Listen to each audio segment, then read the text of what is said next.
오늘 우리에게 주신 하나님의 말씀은 출애굽기 3장 4절에서 5절의 말씀입니다. 구약성경 84면에 있습니다. 출애굽기 3장 4절에서 5절의 말씀을 봉독해 드립니다. 여호와께서 그가 보려고 돌이켜 오는 것을 보신지라 하나님이 떨기나무 가운데서 그를 불러 이르시되 모세야 모세야 하시매 그가 이르되 내가 여기 있나이다. 하나님이 이르시되 이리로 가까이 오지 말라. 내가 선 곳은 거룩한 땅이니 내 발에서 신을 벗으라. 윤인영 담임 목사님 나오셔서 새로운 삶을 향한 도전이라는 제목으로 하나님 말씀 선포하시겠습니다. 할렐루야. 옆에 있는 분과 인사 나누시겠습니다. 사랑합니다. 축복합니다. 잘 오셨습니다. 고맙습니다. 한국교회는 지난 140년간 믿음의 선조들과 또 선교사님들의 헌신과 수고를 통하여서 짧은 기간 내에 급성장하였습니다. 이 급성장의 속도가 얼마나 놀라운지요. 전 세계 교회가 한국 교회를 주목하였고 실은 지금도 주목하고 있습니다. 돌아보면 한국 교회는 일제 시대를 거치고 또 다른 한국 전쟁을 거치면서 힘들고 어려운 시기를 보내었지만 하나님께서 허락하여 주신 복음의 놀라운 기쁨과 또 즐거움에 감사하며 그 감동과 감격을 세상 가운데 나아가 복음 전파를 통하여 힘써갔던 것을 볼 수 있습니다. 단순히 복음을 전파하는 것에서 끝난 것이 아니라 서 있는 곳에서 하나님이 맡기신 일을 열심히 감당해 가는데요. 교육과 의료와 복지 그 외에도 여러 분야에서 하나님의 부름받은 이들이 헌신하고 섬겨서 한국 사회를 변화해 가는 놀라운 일을 감당해 왔습니다. 그래서 세상은 교회가 무엇을 하는가라고 하는 것에 주목하였고 교인으로 등록하였고 함께함의 즐거움을 누릴 수 있었던 것이죠. 그런데 한국 교회가 이 시대에 불신을 받고 있습니다. 이전에는 신뢰를 받고 또 교회가 무엇을 하는가라고 주목하였던 이들이 이제는 교회에서 무슨 선한 것이 나겠느냐라고 이야기하며 교회를 주목하지 않고 또한 교회를 떠나고 있다는 것이죠. 기독교 윤리 실천 운동이 지난 2023년에 발표한 한국교회 사회적 신뢰도 조사 결과를 보니까 참으로 안타까운 결과가 나와 있었습니다. 2023년이니까 지금으로부터 2년 전인데요. 한국교회 신뢰도는 단지 21%에 머물고 있었습니다. 74%가 불신하고 있었습니다. 그러니까 10명이 있다고 한다면 그 중에 2명은 교인을 신뢰하고 있다고 한다면 나머지 7분은 신뢰하지 않는다는 것이지요. 한 분은 결정하지 않았지만 단지 2분이 교회가 하는 일에 대하여 관심을 갖고 신뢰한다라고 하는 이 이야기가 목회자인 저에게는 특별히 더 큰 아픔이었습니다.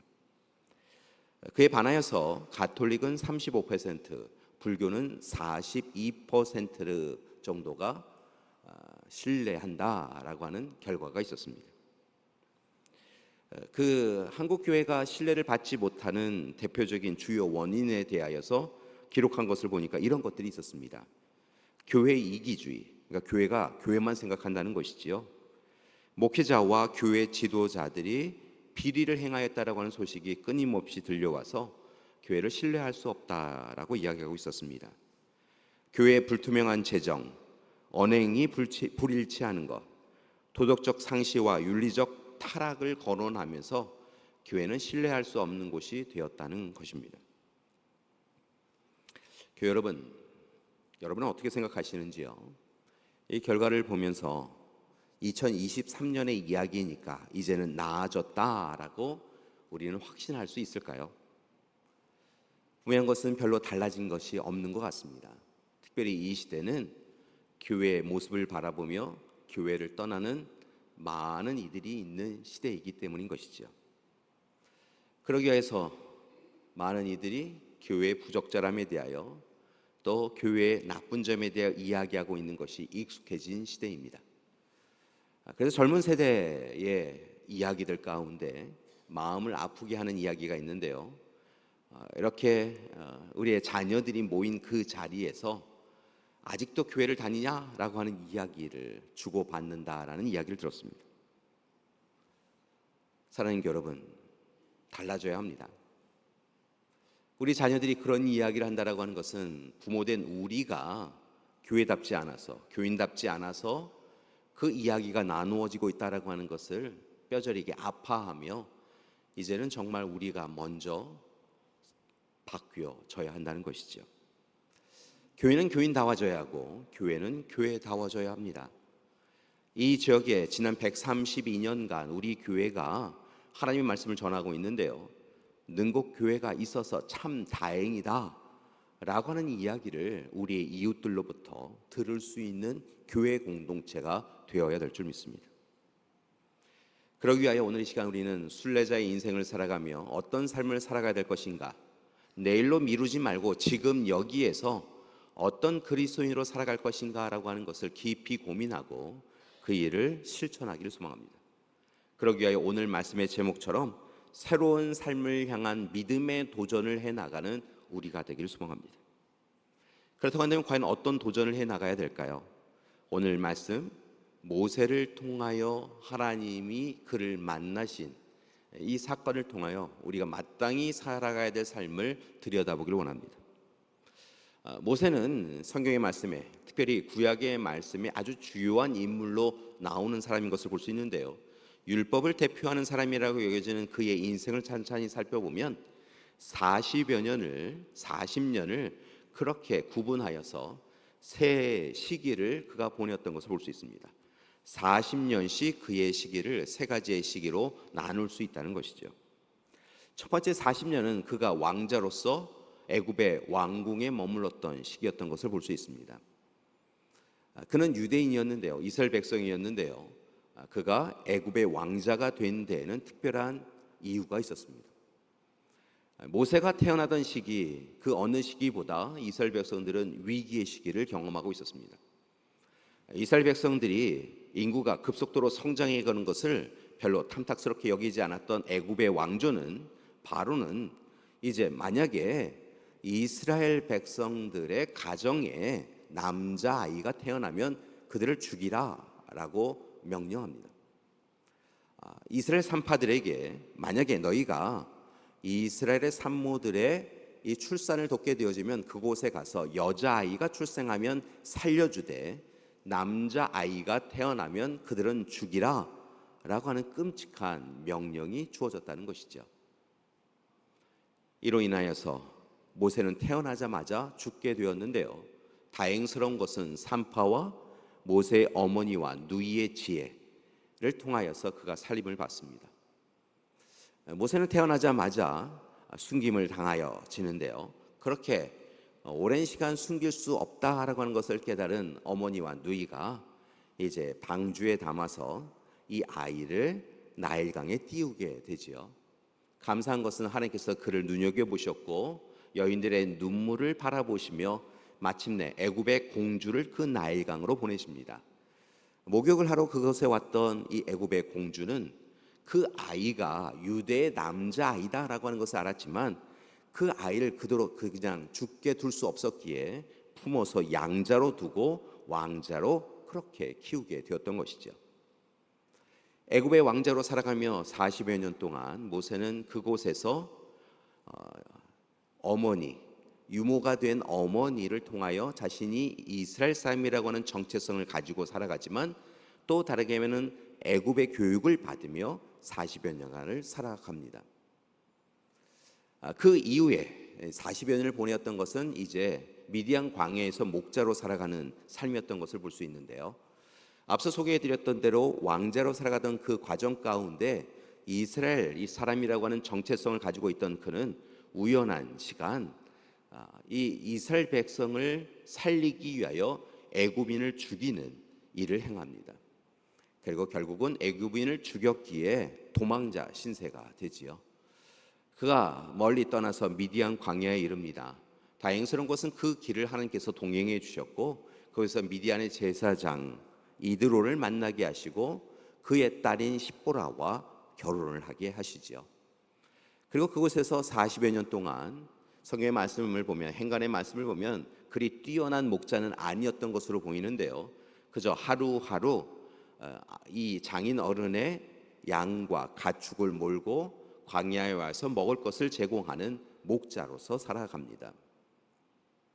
그렇게 하루하루 그는 이전에 40년 동안 그가 꽤 괜찮은 삶을 살아간 것처럼 그렇게 꽤 자부심을 가지고 살았던 그 삶이 헛되고 헛된 것임을 깨닫게 되어지고 하나님 앞에 겸손을 배우며 그렇게 목자로 살아갑니다.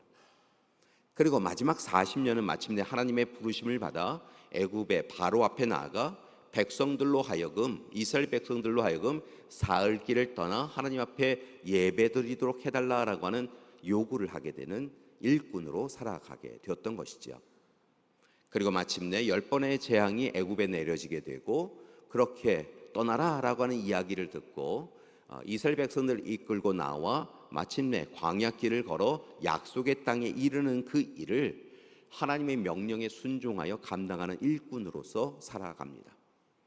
그렇게 모세는 40년 총 120년의 그의 인생 가운데 세 가지의 시기를 분명하게 보내며 하나님 앞에 서 나갔던 것을 볼 수 있지요.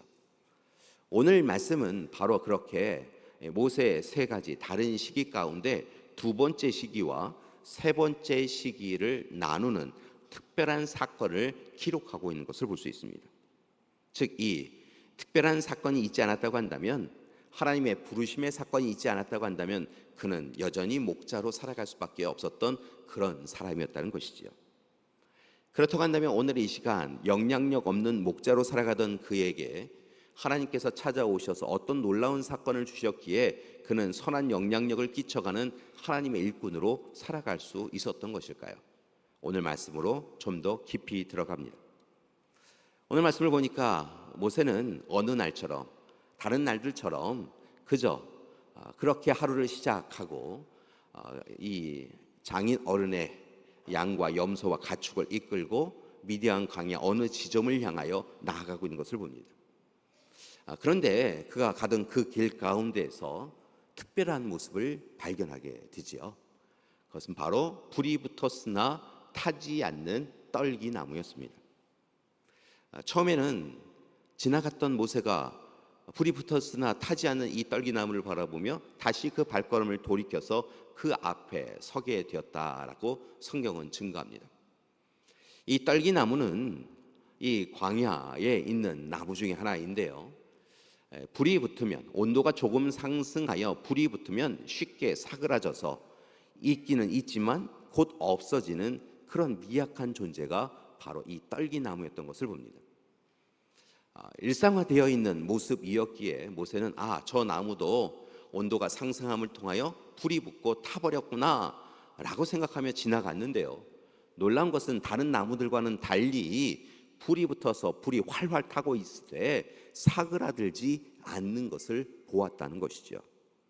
도대체 이 일은 무슨 일인가 라고 하며 이 놀라움의 이 현장으로 이 모세는 발길을 돌이킵니다.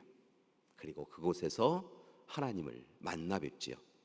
하나님께서 놀라웁도록 그의 이름을 이미 아시고 부르십니다. 모세야, 모세야 라고 부르셨다는 것이죠. 놀라운 것은 이 음성에 대하여 모세는 알아챕니다. 하나님의 음성이라고 하는 것을 알아챘다는 것이지요. 그렇기에 주위를 둘러보지 아니하고 그저 하나님을 향하여 제가 여기 있습니다 라고 고합니다. 모세야, 모세야 부르시는 하나님 앞에 제가 여기 있습니다.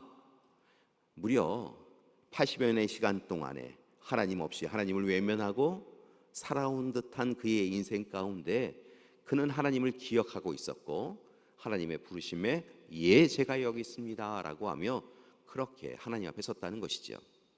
그런데 이어지는 말씀을 보니까 하나님께서 그에게 특별한 요구를 하십니다. 이리로 가까이 오지 말라.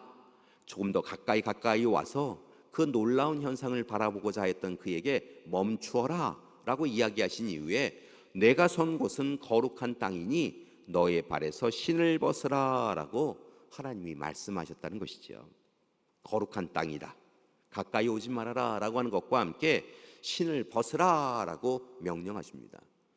왜 신을 벗으라라고 이야기하셨을까라고 하는 것은 우리가 당시에 이스라엘 백성들이 가지고 있었던 시대적 상황과 생활 풍습에 대하여 이해해야 되는데요. 신을 벗는다라고 하는 것은 그가 노예라고 하는 것을 표시하고 증명하는 것이었습니다. 이 광야길을 걷는다라고 하는 것은 꽤 불편한 일이지요. 발에 불편함이 있습니다. 그렇기에 주인이나 자유인은 신을 신고 이 거칠은 땅을 걷고 있었지만 노예는 노예이기에 신을 신지 못하도록 하였습니다. 그러니까 신을 벗는다라고 하는 것은 그가 자유인에서 노예가 된다라고 하는 의미를 갖는 것입니다. 특별히 오늘 이 시간 모세는 그렇게 신을 벗으라라고 하시는 하나님의 말씀에 순종하여 하나님의 종이 되라라고 하신 이 말씀에 순종하는 것을 볼 수 있습니다. 생각해 보면 그는 늘 신을 신고 있었습니다. 애굽의 왕정에서는 왕자로서 교만하고 자만한, 그리고 한편으로는 스스로 꽤 괜찮은 사람이다라고 생각하는 자부심으로 신을 신고 있었지요.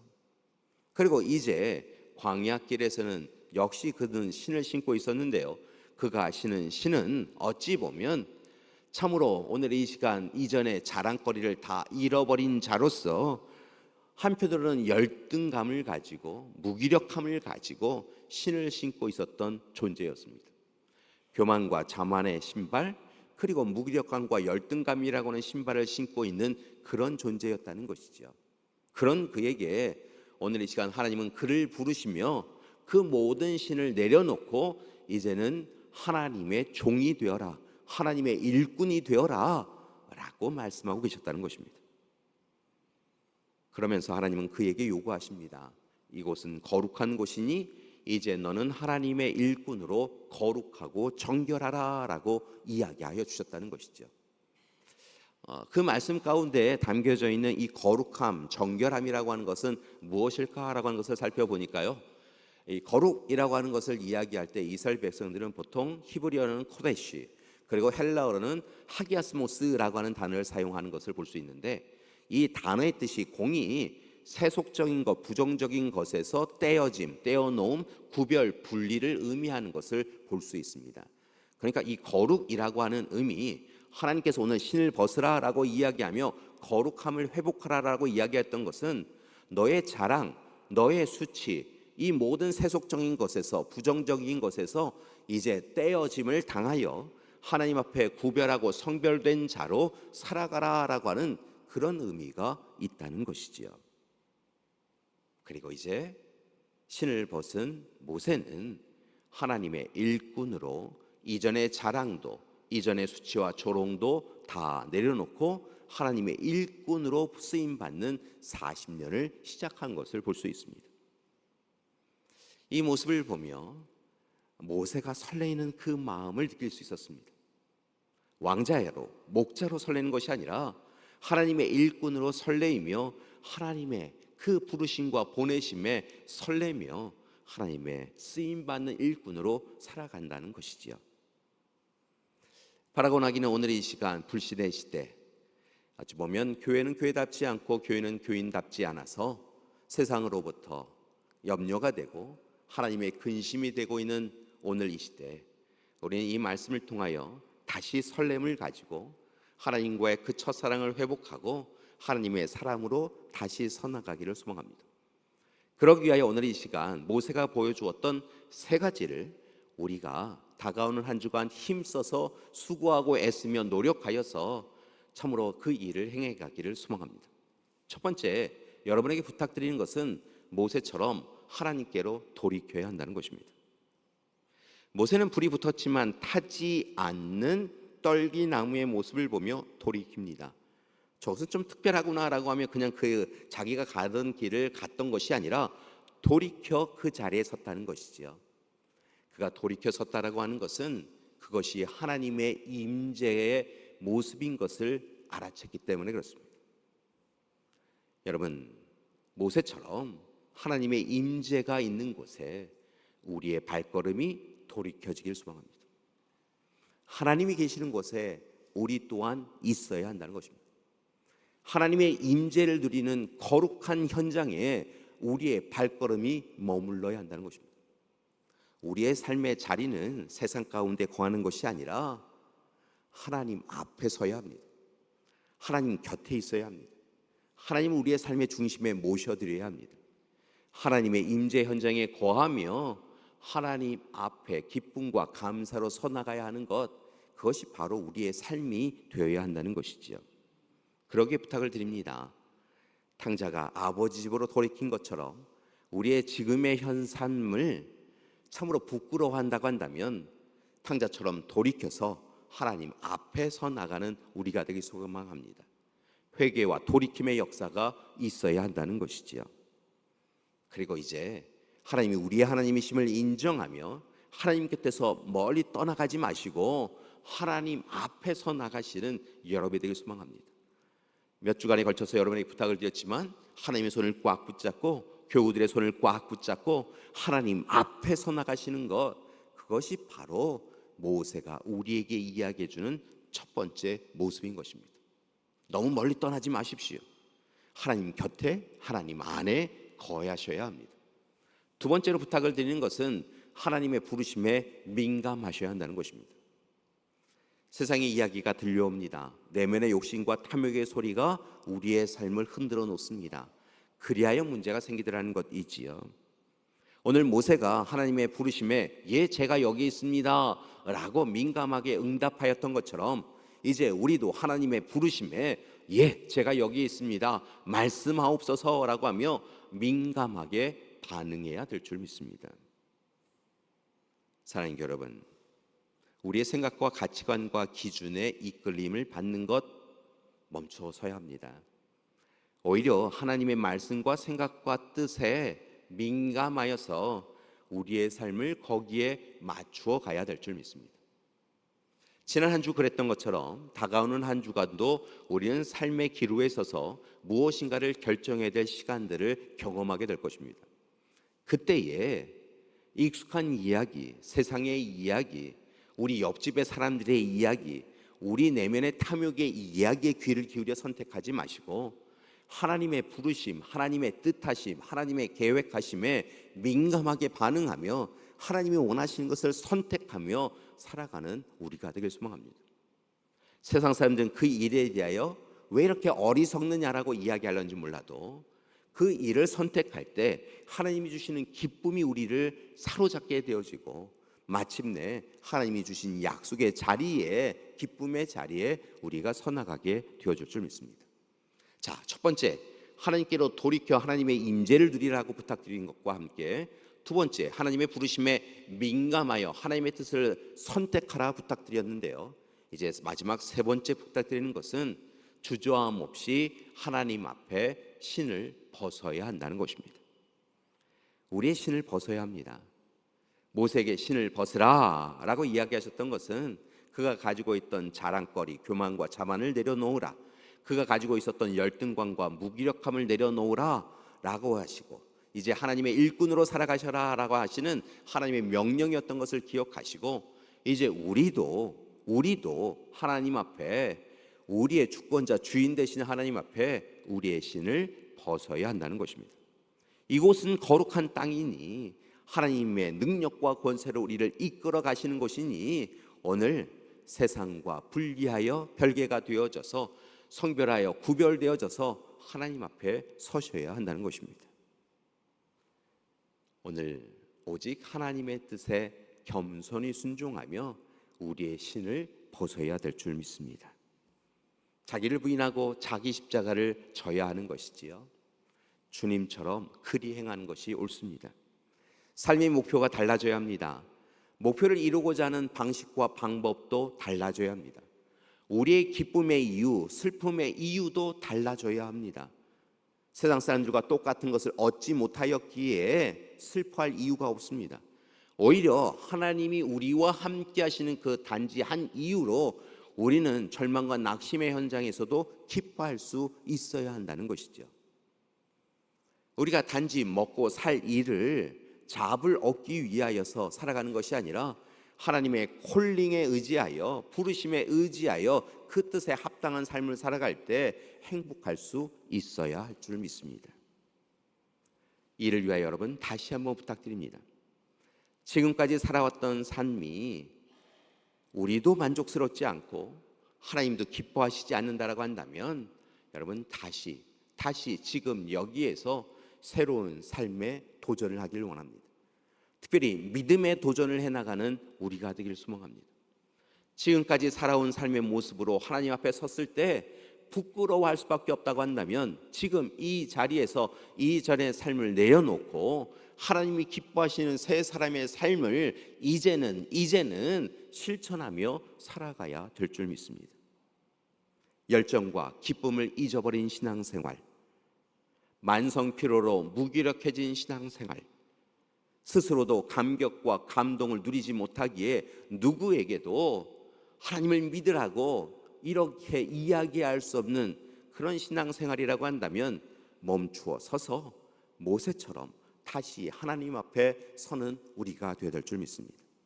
하나님께로 돌이켜야 합니다. 하나님의 부르심에 귀와 마음을 기울이고 하나님의 임재를 누리며 우리의 신을 벗고 하나님의 이름을 부르며 말씀에 순종하여 이제는 오직 하나님이 이끄시는 삶을 살아가야 한다는 것입니다. 그렇게 살아갈 때 우리가 달라지고 가정이 달라지고 교회가 달라지고 세상은 어둠 가운데 여러분이 비추인 빛을 통하여서 마땅히 살아가야 될 삶을 깨닫게 되어줄 줄 믿습니다. 그리고 순례자의 인생을 마감하고 하나님 앞에 섰을 때 우리는 착하고 충성된 종아 잘하였도다 칭찬받는 인생을 살아갈 수 있게 되어줄 줄 믿습니다. 이를 위하여 다시 한번 마지막으로 부탁드립니다. 그리스도인으로서 부름받고 보냄받은 자로서 하나님이 기뻐하시는 새로운 삶을 이제는 도전해가는, 믿음으로 도전해가는 우리 믿음의 가족들 되시기를 간절히 기도드립니다. 함께 기도하시겠습니다. 참 좋으신 하나님, 우리는 그리스도인이라고 스스로 자처하지만 세상도 하나님도 때로는 우리를 근심하며 바라보고 계시는 것을 깨닫습니다. 하나님, 오늘 이 시간 모세의 교훈을 통하여서 새로운 삶을 믿음으로 도전해 나가는 우리 되게 하여 주시옵소서. 간절히 기도합니다. 하나님의 임재가 있는 곳에 돌이키게 하여 주시옵소서. 하나님의 부르심과 말씀에 민감하게 하여 주시옵소서. 우리의 신을 벗고 이제부터는 오직 하나님 뜻대로 살아가는 하나님의 사람들 되게 하여 주시옵소서. 그리하여 하나님 앞에 선 우리 모두의 삶을 통하여 하나님이 기뻐하시고 가족이 기뻐하고 우리의 이웃들이 함께 자랑스러워하는 우리 교회 되게 하여 주시옵소서. 예수님의 이름으로 기도드립니다. 아멘.